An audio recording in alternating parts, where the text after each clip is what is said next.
5 years later, this iPhone upgrade might actually be pointless. If you are using an iPhone 12, this comparison might save you a lot of money, because the difference is not what Apple wants you to believe. This breakdown will show you exactly how much has it changed, and why the 17 Pro Max might just blow your mind. Let's start with the design. The iPhone 12, released back in 2020, kicked off the flat-edged era with its aerospace-grade aluminum frame and ceramic shield front. It measures 6.1 inches diagonally, weighs 162 grams, and has that classic notch at the top.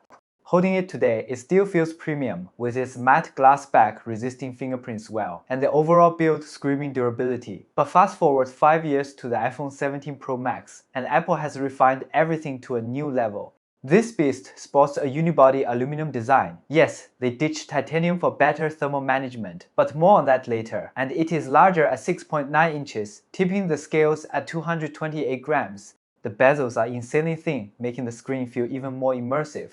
And the edges are more rounded for comfort during long sessions. One standout change is the camera setup. The iPhone 12 has a dual camera bump that looks quaint now, while the 17 Pro Max introduces what Apple calls the camera plateau, a flat, integrated array that houses a triple 48-megapixel system. It is controversial at first glance, but after using it, the plateau blends seamlessly and feels modern. The 17 Pro Max also adds dedicated buttons like the action button and camera control, which the 12 lacks entirely. The action button lets you customize shortcuts for things like launching the flashlight or starting a voice memo, and the camera control is a capacitive slider for quick zoom and capture adjustments. On the 12, you are stuck with the standard volume and power buttons. Durability-wise, the 17 Pro Max upgrades to Ceramic Shield 2, which is 50% tougher against drops and scratches compared to the original Ceramic Shield on the 12. Cameras have arguably seen the most dramatic evolution over these 5 years. The iPhone 12 sports a dual 12-megapixel setup, a wide lens with optical image stabilization, and an ultra-wide. It shoots great photos in good light sharp, with natural colors, and supports night mode for low light shots. Video tops out at 4K at 60 frames per second, which was impressive back then. But the 17 Pro Max, it is a photography beast with 3 48-megapixel lenses, main wide, ultra wide, and a telephoto with 4 times optical zoom. The front camera jumps from 12 megapixels on the 12 to 18 megapixels with a square sensor for wider selfies without rotating the phone.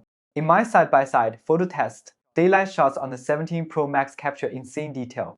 Zoom in on the leaf, and you see veins that look blurry. On the 12, colors are more vibrant yet accurate, and dynamic range handles high contrast scenes, like sunsets without blowing out highlights. Zoom is a killer feature. The 17 Pro Max's 4 times optical zoom delivers crisp portraits at distance, whereas the 12 relies on digital crop that gets pixelated beyond 2 times. Video on the Pro Max goes up to 4K at 120 frames per second for slow motion masterpieces, and ProRes format allows professional editing.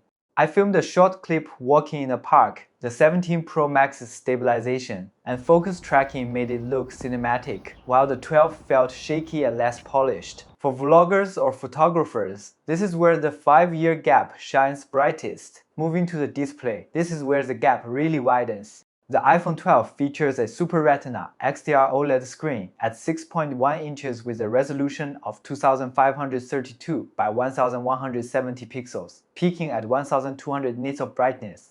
It is sharp and vibrant, but it is locked at 60 Hz, meaning animations can feel a tad stuttery if you are used to smoother tech. There is no always-on display, and the notch takes up noticeable space. Contrast that with the 17 Pro Max's 6.9-inch Super Retina XDR display, boasting a higher resolution of 2796 by 1290 pixels and a mind-blowing up to 3000 nits in HDR content. But the real magic is promotion technology, which dynamically adjusts from 1 Hz for static content to 120 Hz for silky smooth scrolling and gaming. I tested both side by side while browsing social media and playing games. On the 12, swiping through feeds feels responsive but dated, like flipping pages in a book. On the 17 Pro Max, it is like gliding on ice. Everything is fluid, and the always-on display shows your time and notifications without draining the battery excessively. Outdoors under direct sunlight, the 17 Pro Max remains legible, where the 12 starts to wash out.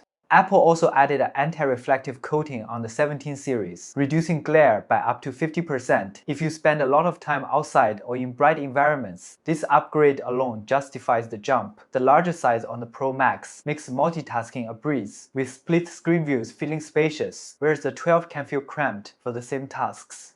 Now, let us talk performance, because 5 years of chip advancements are no joke. The iPhone 12 runs on the A14 Bionic chip. In Geekbench tests, it scores around 1590 in single core and 4123 in multi-core. But compare that to the 17 Pro Max's A19 Pro chip, featuring a 6-core CPU that is 30% faster, a 6-core GPU with ray tracing support, and a beefed-up neural engine for AI tasks. A whopping 3,822 single-core and 9,848. Multi-core basically double the multi-core power of the 12. In real-world use, this translates to effortless multitasking. I loaded up 20 apps on both, switching rapidly. The 12 started to lag after about 10 reloading pages, while the 17 Pro Max kept everything in memory without a hitch. Battery life and charging have improved, but not as drastically as other areas. The iPhone 12 has a 2815 mAh battery. It supports 20-watt wired charging and 15-watt MagSafe wireless. The 17 Pro Max packs a massive 4422 mAh cell. Charging speeds are similar, both hit 50% in about 30 minutes. The vapor chamber keeps it cool during extended gaming or video recording, where the 12 would heat up and dim the screen. If you are a power user, the extra endurance makes a real difference. Overall, the iPhone 17 Pro Max represents a quantum leap from the 12 in every category. If this comparison helped you decide on your next upgrade, hit that like button and subscribe for more in-depth tech video. I'm Yang. I will catch you in next video.